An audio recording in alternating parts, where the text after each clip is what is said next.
নষ্ট কবি দীপাংকৰ ৰায়ৰ এটি কবিতা মই অৰুণজ্যোতি কাশ্যপে পাঠ কৰিব ওলাইছোঁ।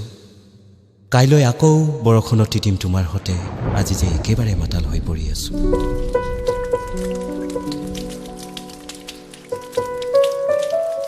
কাইলৈ আকৌ বৰষুণত তিতিম তোমাৰ হতে, আজি যে একেবাৰে মাতাল হৈ পৰি আছো।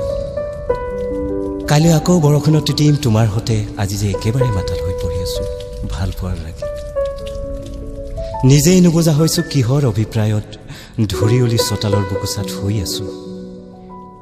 এই শীতৰ ঠেৰেঙা ভাঙিও দেউকা ভগা পক্ষী হৈ সৰি পৰিছো তোমাৰ নীল আকাশৰ পৰা।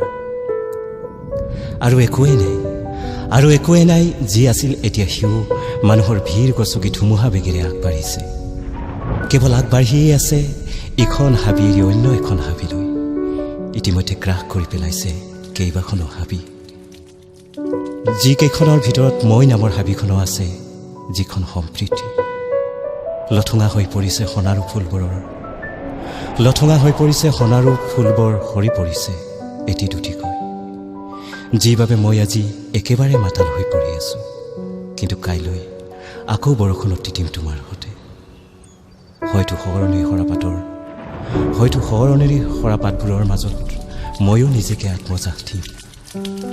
সেইবুলি কাইলৈ এবাৰ তোমাৰ হতে বৰষুণত তিতিম উলংগ হৈ।